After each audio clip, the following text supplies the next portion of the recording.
औज़ु बिल्लाहि मिनश्शैतानिर्रजीम बिस्मिल्लाहिर्रहमानिर्रहीम। मेरे साथ खुशकिस्मती से तहरीक लब्बैक पाकिस्तान के सरबराह अल्लामा हाफ़िज़ साद हुसैन रिज़वी साहब जो गोजरा उस पर तशरीफ़ आवरी हुई है इनके साथ थोड़े से मैं सवालात करूँगा। सबसे पहले हाफ़िज़ साहब, आपको गोजरा अमल पर हम सब दोस्त मीडिया के और ख़ुसूसी तौर पर एलीट मीडिया ग्रुप की तरफ से खुश आमदीद कहते हैं। हाफ़िज़ साहब, ये फरमाइएगा कि तहरीक लब्बैक पाकिस्तान दीन को तख्त पर लाकर दस्तूर आइन पाकिस्तान और तमाम कवानीन जो निज़ाम मुल्क को किस तरह से आप चलाएँगे?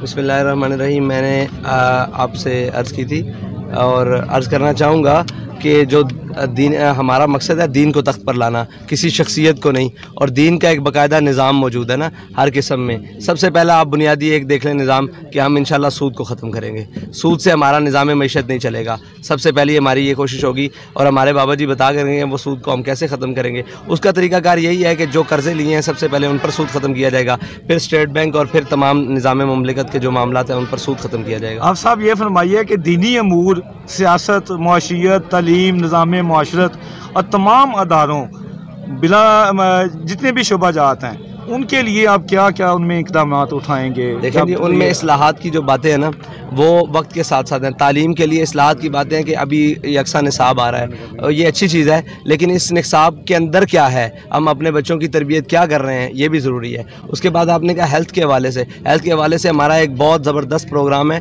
वो अभी इतने छोटे से वक्त में तो नहीं उसको तफसील से बयान किया जा सकता, लेकिन उसके ऊपर काम कर रहा है। और पाकिस्तान का जो मेन रीढ़ की हड्डी की हैसियत रखता है ज़राअत का मामला, वो उसके ऊपर हमारे एक बहुत ज़बरदस्त इस्लाहात पे काम हो रहा है और वो इंशाल्लाह उसको हम लेकर आएंगे।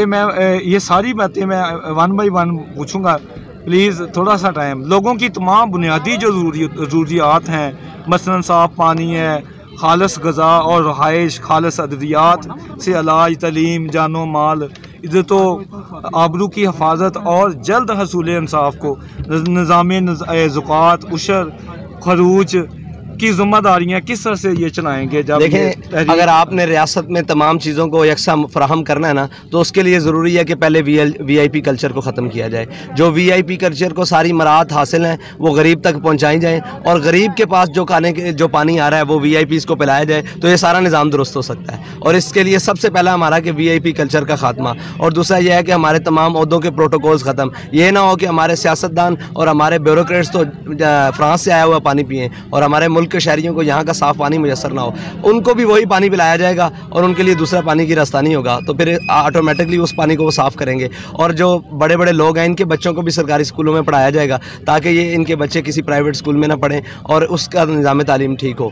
अच्छा, आप साहब ये फरमाए कि दीन इस्लाम की तरवीज, तहफ़्ज़े ख़त्म नबूवत, नामूस रसालत के लिए क्या ज़रूरी इक़दामात उठाएंगे? तहफ़्फ़ुज़ नामूस रिसालत के लिए हमने उठा रखे हैं, ठीक है। उसका आलम इंशाअल्लाह हम तादम मर्ग उसका तो हलफ लिया हुआ है ख़त्म नबूवत के ऊपर और पाकिस्तान के तहफ़्फ़ुज़ के ऊपर। ये सारी चीज़ें हैं। इस्लाम, पाकिस्तान और अवाम लाजिम मलजूम है।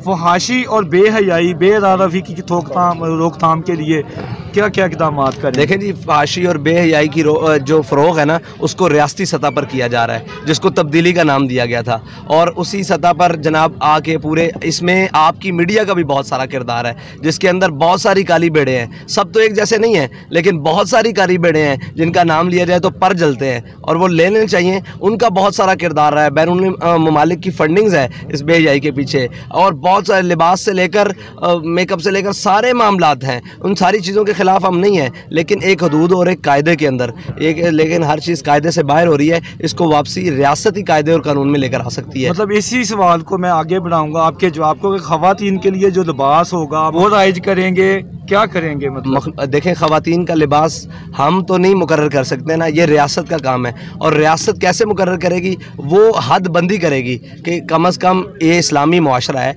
हमारी कुछ तहज़ीब और अक़दारें हैं, उनको हम छोड़कर कैसे हो सकता है कि यहाँ पे वो चीज़ें और वो मामलात और वो बातें और वो लिबास पहन कर फिरा जाए जिससे हमारी माशरे को, हमारे एहसासात को, जज्बात को और हमारी आने वाली नस्लों को नुकसान हो रहा है। तो उस पर तो रोकथाम रियासत में आके किया जा सकता है, वैसे तो नहीं। जी आप साहब, जो सनत और तजारत की तमाम इनवाह अक़साम, जी उनकी आप तरबियत कैसे होगी? वज़ारत औलिया पर जो गैर शरई रसूमात का वो ख़ात्मा कैसे करेंगे? सनत और तिजारत के ऊपर आपने जो बात की है ना, सबसे पहले 10% वाले लोग ख़त्म करने होंगे। सबसे पहले ताजर को आपने सहूलियात फराम करनी होंगी। वो इसलिए नहीं कि वो अमीर से अमीर तरह हो जाए, बल्कि इस शर्त पर कि वो गरीब को साथ लेकर चले, वो गरीब के ख़यालात रखे और गरीब के एहसासात और उसके मामलात का ख्याल रखे। तो उसको साथ लेकर चलेंगे तो सनत और तिजारत चल सकती है, वरना तो नहीं। और सनत और तिजारत को IMF और FATF के बोझ तले निकालना है। अच्छा आप साहब, मुआशी खुशहाली के लिए किसानों या काश्तकारों, उसके लिए ज़राअत की जो तालीम है, पानी, बिजली, खाद और आलात ज़राअत के बारे में क्या पॉलिसी होगी तरीके लब्बैक की? सबसे पहले तो वो पॉलिसी ख़त्म करनी है जिसके ऊपर आज किसान दबा हुआ है, वो है सूद। वो बोरी लेकर आता है सूद के ऊपर और फिर वो फंस जाता है। उसकी फसल अच्छी होना, देखिए फसल का मामला जो है वो आधा मेहनत पर है और पूरा फजल के ऊपर है, रहमत के ऊपर है। अगर अल्लाह ताला उसके ऊपर करम करे तो फजल, ये तो अल्लाह ताला का एक काम है ना, निज़ाम। तो सूद एक ऐसी चीज़ है, जब आप वो लेकर आते हैं तो वो फजल उठ जाता है। तो हमने सबसे पहले इस निज़ाम ज़राअत के अंदर सूद को ख़त्म करना है। अच्छा, फौजी व सिविल हुकाम के लिए जो 80 तालीम के साथ बुनियादी तालीम क्या लाजम होगी? मतलब जो दीनी तालीम है या उसके लिए उनको नज़रिया पाकिस्तान पढ़ाया जाएगा, और नज़रिया पाकिस्तान टोटल इस्लाम है जिसमें की बुनियाद पर पाकिस्तान हासिल किया गया। जी साहब, हुकूमती जो अखराजात को कैसे कम करेंगे? कर्जा लेना कैसा बंद होगा? कर्जा लेना तो तब बंद होगा जब हमारी अयाशियाँ और हमारे मामलात ख़त्म होंगे, जब कौम म्याना रवि पर उतरेगी और कनात पसंद हो जाएगी। कि हमारे कायद ने कहा था कि हम आते साथ तमाम ओहदों के प्रोटोकॉल्स ख़त्म करेंगे। जी, शहरी आबादियों, सड़कों, रास्तों, गलियों, सफाई सुथराई और पानी, ज़मीन और फ़ज़ाई आलूदगी को कैसे कम करेंगे? जैसे हमने मजहबी आलूदगी से पाक किया ना, बेगंदी नज़रियात से पाक किया है कौम को, इसी तरह इस मामले में पाक करेंगे। हमें आ तो लेने दें थोड़ी देर के लिए। अच्छा, खारजा अमूर और अक़वाम आलम के साथ तजारत और मुआहदात के लिए क्या इक़दाम? हर उससे मुआहदा और तजारत की जाएगी जिसको हमारे मज़हब से कोई तकलीफ़ नहीं है, हमारे नज़रियात से कोई तकलीफ़ नहीं है और हमारे पाकिस्तान से तकलीफ़ नहीं है। हर उससे तजारत की जा सकती है, हर एक मामला से की जा सकती है, और बदतमीज़ और गुस्ताख से नहीं की जा सकती। उससे हमारा कोई ताल्लुक़ नहीं है। बाकी हर मुल्क से की जा सकती है सिवाय इसराइल के, उसको नहीं तस्लीम करेंगे। सर हाफिज़ साहब, एक मेरा बड़ा अहम सवाल है, शायद आप नाराज़ हो। नहीं, आप खुल के करें। मैं खुल के ये करना है, बोल के लब तेरे आज़ाद हैं। मैं आज़ाद हैं, बहुत मेहरबानी। अब आप साहब ये फरमाइए कि अब तहरीक लबैक माशाल्लाह वो पाकिस्तान की बहुत बड़ी जमात बन के उभरी है। किबला के रहमतुल्लाह अलैह ख़ादम हुसैन रिज़वी साहब, आप के वसाल के बाद और आपकी क़यादत जो है माशाल्लाह, आप मैं देखता रहता हूँ, बल्कि सारी दुनिया देखती है कि गहरी सियासत पे नज़र है, गहरी, अल्हम्दुलिल्लाह आप पूरा आपके ग्रिप है। तो मैं ये कहूँगा कि अब लोग धड़ाधड़, वो लोग जिनको टिकट नहीं मिल रहे या वो मतलब तहरीक लबैक की हवा देख के जैसे पहले, तो अब वो आगे शामिल हो रहे हैं। तो उनके बहुत ज़्यादा करप्शन के इल्ज़ामात हैं, उन्होंने दुकानात ऐसी बनाई हुई हैं, अपने MPAs, पहले उनके पास एक गाड़ी मोटरसाइकिल थी, अब प्राडोज़ हैं।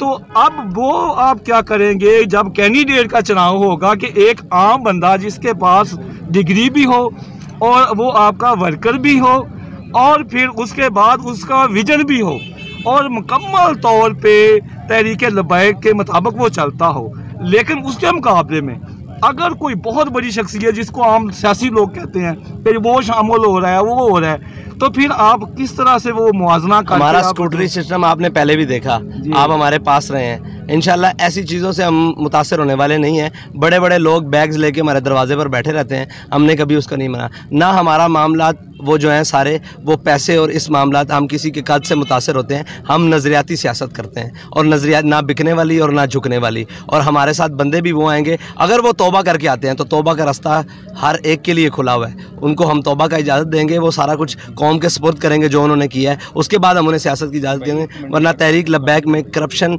और दूसरे करप्ट लोगों की जगह नहीं है। ना हम ऑप्शनल सियासत कर रहे हैं, हम नज़रियाती सियासत कर रहे हैं। कल भी वहीं खड़े थे, आज भी वहीं खड़े हैं। आपके साथ बात करके बहुत मज़ा आया। आप हमारे लिए दुआ कीजिएगा।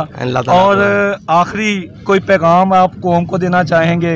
इस्लाम आगे सबसे पहले रोटी देता है, उसके बाद पहनने के लिए देता है, उसके बाद रहने के लिए जगह देता है। ये इस्लाम का बुनियादी नज़रिया है। और इस्लाम के एक ख़ासियत है कि अगर उसका कोई बासी भूखा हो तो वो सबसे बड़े उस वक्त के हाकिम अमीरुल मोमिनीन के कंधों पर अनाज लदवा के उसके घर तक पहुंचाता है। ये इस्लाम बुनियादी ज़रूरतों को दरवाज़ों पर पहुंचाता है, ना कि लोगों को इन बडेरों और चौधरियों के दरवाजे तक पहुँचाता है। यही हमारी नज़रियाती पहुँचा। और इंशाल्लाह हम आएगा निज़ाम, लेकिन उसी पावर से आएगा जिस पावर की बाबा जी बात करते थे कि इस्लाम अपनी पावर रखता है, उस पावर से हम सियासत करेंगे। जी बहुत शुक्रिया एलीट न्यूज़ को और जितने भी पाकिस्तान सबका बहुत शुक्रिया। आपका शुक्रिया, आप हमारे लिए दुआ